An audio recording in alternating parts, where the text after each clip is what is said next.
जय जगन्नाथ। मोर प्रिय छात्र छात्री मानू शुभ सकाळ शेषर यूट्यूब चैनल तरफ आशा करुच्चे आपण मैंने समस्ते भले रही एवं आपण मानकर परिवार भले रही। तेणु कर्ममय जीवन व्यस्ततार रही किछि दिन हम मो वीडियो गुड़िक अपलोड करना। एथर सबुदिन वीडियो गुड़िक मु सिलेबस अनुसार अपलोड कर देवी एवं आपण मानू जदि वीडियो गुड़िक भल लगुच तेज आपण मैंने निहाती सपोर्ट करंतु, समर्थन करंतु एवं आपण मान सांगसाथी मानक शेयर करंतु। जितेबाला जो वीडियो गुड़ी छाड़ी आपण मानक प्रथम नोटिफिकेशन जीव एवं आपण मैंने सब्सक्राइब रखंतु एवं अधिक मात्रा शेयर करंतु, जहाँफल जो समय मु वीडियो गुड़ी छाड़ी से गुड़ी आपण मानक प्रथम नोटिफिकेशन जीव। तेणु काल विलम्ब नक आम चलो बर्तमान आज जो अध्ययन करवा मु जो आलोचना करुचे ये पंचसखा साहित्य उपर।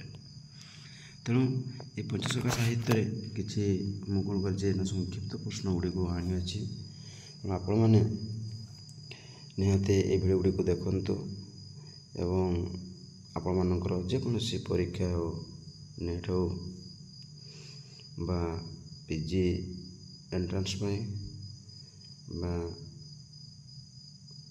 जदि आपण मैंने ओडिया ऑनर्स नहीं पढ़ुंट तेरे सुंदर भाव में ये प्रश्न गुड़िक आपण मैंने परीक्षा भल करेंगे।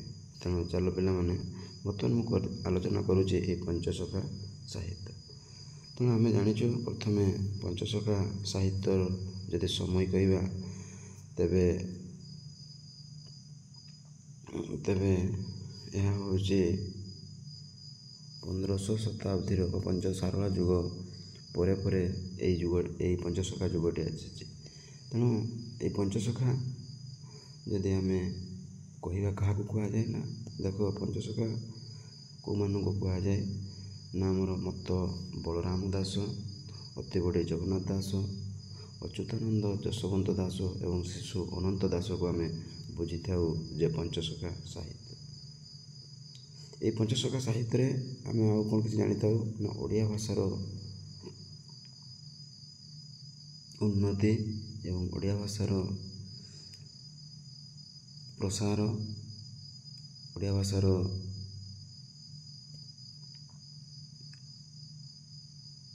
प्रामाण्यता ये पंचसखा जुगरे सुंदर भाव में आम देखी था। चलो पिला माने बर्तमान मुझे आलोचना करुचे देख एक नंबर क्वेश्चन कौन कौन ना पंचसखा क्यों मानक कहुए ना मुझे बर्तमान कही सारी जे पंचसखा क्यों मानक कहुए ना बलराम दास, मत बलराम दास, अति बड़े जगन्नाथ दास, अच्युतानंद दास, जशवंत दास और शिशु अनंत दास। तब 2 नंबर देखु ना पंचसखा गण क्यों राजा समसामयिक थे। तेणु प्रताप रुद्र देव। तेणु पंचसखा गण क्यों राजा समसामयिक थे ना प्रताप रुद्र। एवं आउ गोटे टास्क दूसरे पे सारला जुगरे से समय क्यों राजा क्यों राजा समसामयिक थे। तब 3 नंबर क्वेश्चन देखो ना पंचसखा मानकर त्रिवेणी तत्व कौन थिला। जगन्नाथ, जग और ज्ञान मिश्रा। एवं देख कौन हो ना जो पंचसखा जुगरे पंचसखा मानकर समय केते ना 1500 शताब्दी 1600 शताब्दी। जो गुड़िक मुझे नोट कहि पिला माने से आप निहाती सर्ट नोट कर रखु एवं से गुड़ा गुरुत्व बेसी कौन होता है ना जेकोसी परीक्षा आपण मानू से पकई थाए। तापर देख पंचसखा क्यों संज्ञाधारी थे। दास यहाँ भेरी भेरी इंपोर्टेंट पिला माने दास संज्ञाधारी थे। जे पंचसखा क्यों संज्ञाधारी थे ना दास। तापर 6 नंबर किए पंचसखा बोली नामित करते ना देखो श्री चैतन्य। ये श्री चैतन्य केबे आसते ओडिशा को केबे आसते ना 1510 ख्रीष्टाब्द 1510 ख्रीष्टाब्द से कौन करते ना पुरी धाम को ओडिशा को से आसी। ତାପରେ ଶ୍ରୀ ଚୈତନ୍ୟ କେତେ ମସିହାରେ ଓଡ଼ିଶା ଆସିଥିଲେ ଆଲୋଚନା କରିଦେଲେ ପିଲାମାନେ 1510। ତାପରେ 8 ନମ୍ବର ଦେଖ, ଓଡ଼ିଶାରେ ସୁଧା ଭକ୍ତି ଧର୍ମ ପ୍ରଚାର ପାଇଁ କିଏ ପ୍ରବର୍ତ୍ତାଇଥିଲେ? ଶ୍ରୀ ଚୈତନ୍ୟ। ତାପରେ ଜ୍ଞାନ ମିଶ୍ରା ଭକ୍ତିର ପ୍ରଚାରକ କିଏ ଥିଲେ? ପଞ୍ଚସଖା। ଏଇଟା ଟିକେ ପକାଏ ପରୀକ୍ଷାରେ ଯେ ଜ୍ଞାନ ମିଶ୍ରା ଭକ୍ତିର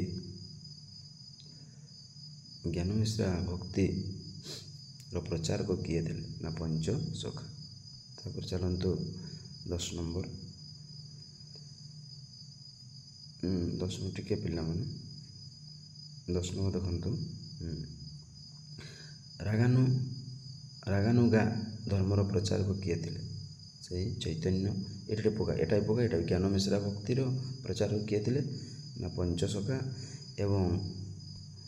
ଏବଂ ଶ୍ରୀ ଚୈତନ୍ୟଙ୍କର କ'ଣ ଧର୍ମ ସେ ପ୍ରଚାର କରିଥିଲେ? ନା ରାଗାନୁଗା। ତାପରେ 11 ନମ୍ବର କ୍ୱେଶ୍ଚନ୍ ଦେଖନ୍ତୁ, ଯେ ପଞ୍ଚସଖା କେଉଁ ଧର୍ମରେ ଦୀକ୍ଷିତ ଥିଲେ? ଏଟା ମଧ୍ୟ ବହୁତ ଇମ୍ପୋର୍ଟାଣ୍ଟ ପିଲାମାନେ। ଯେ ପଞ୍ଚସଖା କେଉଁ ଧର୍ମରେ ଦୀକ୍ଷିତ ଥିଲେ? ନା ଉତ୍କଳୀୟ ବୈଷ୍ଣବ। ବହୁତ ଇମ୍ପୋର୍ଟାଣ୍ଟ ପିଲାମାନେ, ଉତ୍କଳୀୟ ବୈଷ୍ଣବ। ତାପରେ ଚାଲ 12 ନମ୍ବର, ଶ୍ରୀ ଚୈତନ୍ୟ କେଉଁ ଧର୍ମରେ ଦୀକ୍ଷିତ ଥିଲେ? ଗୌଡ଼ୀୟ ବୈଷ୍ଣବ। ତାପରେ 13 ନମ୍ବର କ୍ୱେଶ୍ଚନ୍ କ'ଣ କହୁଛି ଦେଖନ୍ତୁ, ପଞ୍ଚସଖା ମାନଙ୍କର ଶୂନ୍ୟବାଦ ପରିକଳ୍ପନା ମୂଳରେ କାହାର ପ୍ରଭାବ ଅନୁସୃତ? ବୌଦ୍ଧ ମହାଯାନ। ତାପରେ 14 ନମ୍ବର, ପିଣ୍ଡ ବ୍ରହ୍ମାଣ୍ଡ ତତ୍ତ୍ୱର ଉପାସକ କେଉଁମାନେ? ଏଠି କେଉଁମାନେ ଥିଲେ? 14 ନମ୍ବର, ପିଣ୍ଡ ବ୍ରହ୍ମାଣ୍ଡ ତତ୍ତ୍ୱର ଉପାସକ କେଉଁମାନେ ଥିଲେ? ନା ପଞ୍ଚସଖା ମାନେ ଥିଲେ। ତାପରେ ଦେଖ 15 ନମ୍ବର କ୍ୱେଶ୍ଚନ୍, ଏଠି ବଡ଼ 15 ନମ୍ବର କ୍ୱେଶ୍ଚନ୍ କ'ଣ କହୁଛି? ନା ଧର୍ମ ଦୃଷ୍ଟିରୁ ପଞ୍ଚସଖା ମାନେ କେଉଁ ଉପାସନା କରୁଥିଲେ? ସ୍ୱଗୁଣ ଓ ନିର୍ଗୁଣ ବା ସାକାର ଓ ନିରାକାର ଉପାସନା କରୁଥିଲେ। ଏବଂ 16 ନମ୍ବର ଦେଖ, ପଞ୍ଚସଖା ମାନଙ୍କ ମଧ୍ୟରେ ବୟୋଜ୍ୟେଷ୍ଠ କିଏ ଥିଲେ?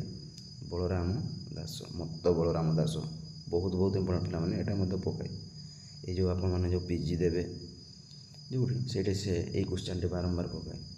ତେଣୁ ପଞ୍ଚସଖା ମାନଙ୍କର ମଧ୍ୟରେ ବୟୋଜ୍ୟେଷ୍ଠ କିଏ ଥିଲେ? ନା ମତ୍ତ ବଳରାମ ଦାସ। ବା ଏଇଠି ପକାଏ ବଳରାମ ଦାସଙ୍କ ପୁରା ନାଁରେ କ'ଣ କୁହାଯାଏ? ମତ୍ତ ବଳରାମ ଦାସ। ତାପରେ ଦେଖ 17 ନମ୍ବର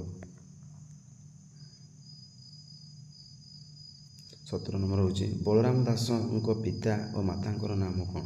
ଆପଣମାନେ ନିହାତି ଜାଣିଥିବେ, ସୋମନାଥ ମହାପାତ୍ର ଏବଂ ଯମୁନା ଦେବୀ।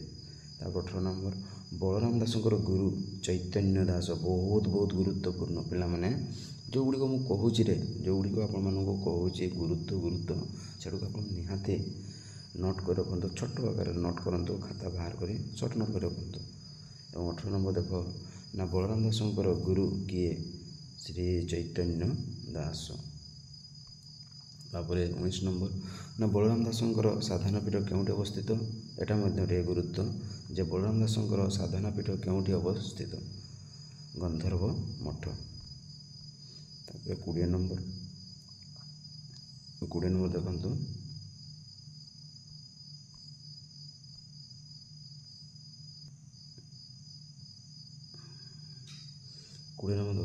କ'ଣ କହୁଛି କ୍ୱେଶ୍ଚନ୍? ନା ବଳରାମ ଦାସଙ୍କର ସର୍ବଶ୍ରେଷ୍ଠ କୃତିଟି କ'ଣ? ଜଗମୋହନ ରାମାୟଣ। ତାପରେ 21 ନମ୍ବର, ଯେ ଜଗମୋହନ ରାମାୟଣ ଆଉ କେଉଁ ନାମରେ ପରିଚିତ? ଦାଣ୍ଡି ରାମାୟଣ। ଏଇଟା ମଧ୍ୟ ପିଲାମାନେ ଟିକେ ଗୁରୁତ୍ୱ, ନିହାତି ବହୁତ ଗୁରୁତ୍ୱ। ଜଗମୋହନ ରାମାୟଣ ଆଉ କେଉଁ ନାମରେ ପରିଚିତ? ଦାଣ୍ଡି ରାମାୟଣ।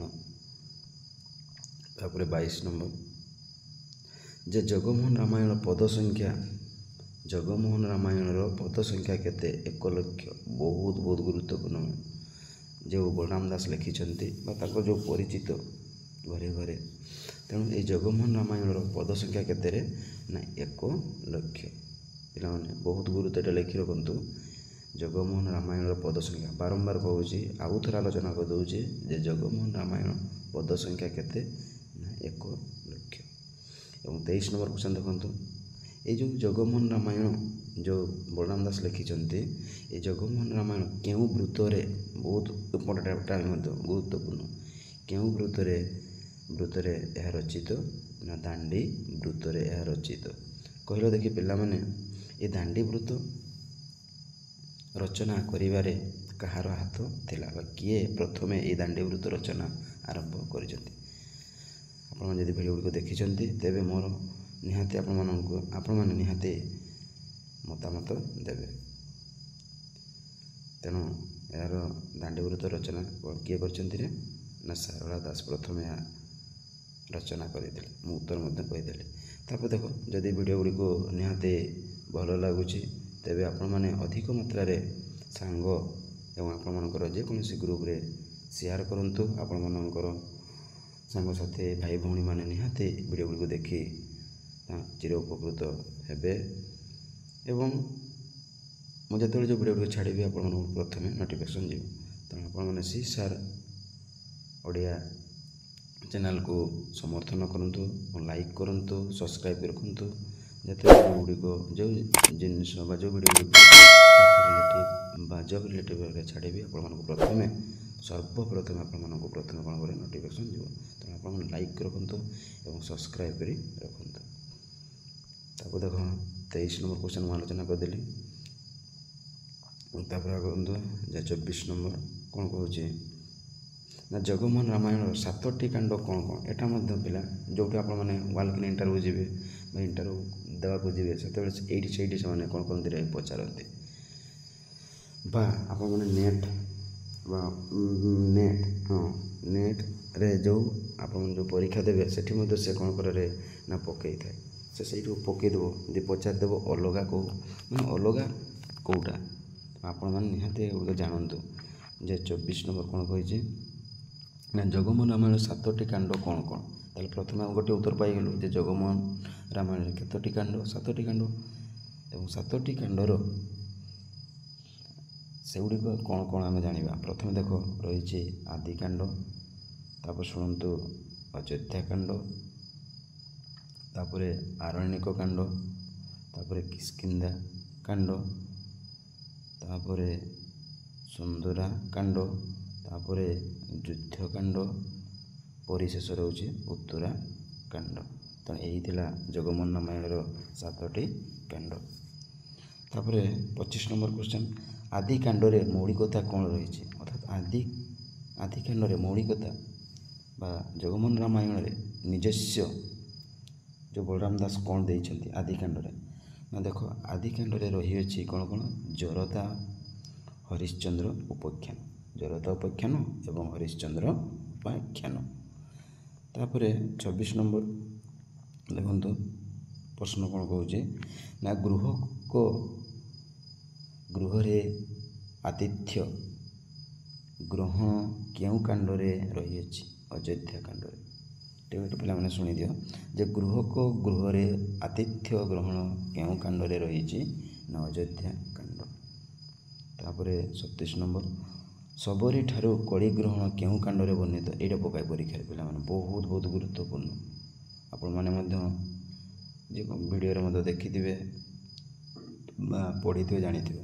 ତେଣୁ ଆପଣ ନିହାତି ମନେ ରଖନ୍ତୁ ଯେ କହୁଛି କ'ଣ ନା 27 ନମ୍ବର ଶବରୀ ଠାରୁ କଳି ଗ୍ରହଣ କେଉଁ କାଣ୍ଡରେ ବର୍ଣ୍ଣିତ ନା ଏହା ହେଉଛି କ'ଣରେ ଆରଣ୍ୟକ କାଣ୍ଡରେ।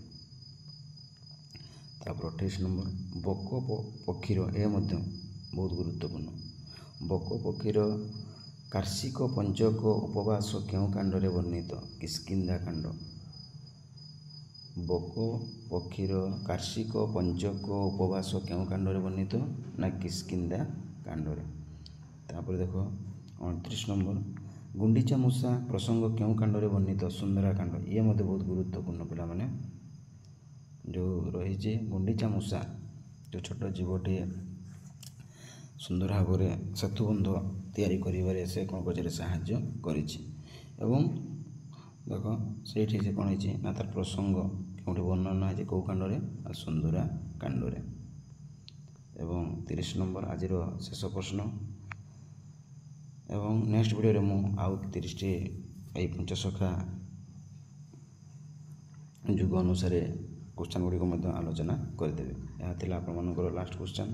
ଦେଖ 30 ନମ୍ବର, ଯେ ଛତୁ ଓ ରାମ ତାଳିର ଜନ୍ମ ବୃତ୍ତାନ୍ତ କେଉଁ କାଣ୍ଡରେ ବର୍ଣ୍ଣିତ? ଏହା ହେଉଛି ଯୁଦ୍ଧକାଣ୍ଡରେ ବର୍ଣ୍ଣିତ। ଦେଖୁଛି ଭିଡ଼ିଓ ଗୁଡ଼ିକୁ ଦୀର୍ଘ ହୋଇଯାଉଛି, ତେଣୁ ଆପଣମାନେ ନିହାତି ଭିଡ଼ିଓ ଗୁଡ଼ିକୁ ଦେଖନ୍ତୁ ଏବଂ ଏହି ଭିଡ଼ିଓରେ ମୋର ଅନ୍ୟ ଭିଡ଼ିଓ ଗୁଡ଼ିକୁ ମଧ୍ୟ ଲିଙ୍କ୍ ଦେଇଦେଇଛି, ଆପଣମାନେ ଥରେ ଦେଖନ୍ତୁ। ରହୁଛି ଜୟ ଜଗନ୍ନାଥ। ଆଶା କରୁଛି ସମସ୍ତେ ମଧ୍ୟ ଆଉ ଥରେ ଭଲରେ ରୁହନ୍ତୁ, ଆପଣମାନଙ୍କର ପରିବାର ମଧ୍ୟ ଭଲରେ ରହିବେ। ତେଣୁ ନେକ୍ସଟ ଭିଡ଼ିଓରେ ଆଉ କେତେ ଗୁଡ଼ିକ ପଞ୍ଚସଖା ଯୁଗର ସାମ୍ଭାବ୍ୟ ପ୍ରଶ୍ନ ଉତ୍ତର ବା ଏକକ ପ୍ରଶ୍ନ ଉତ୍ତର ଗୁଡ଼ିକ ମୁଁ ଆପଣମାନଙ୍କୁ ସୁନ୍ଦର ଭାବରେ ଉପସ୍ଥାପନ କରିଦେବି। ରହୁଛି ଜୟ ଜଗନ୍ନାଥ।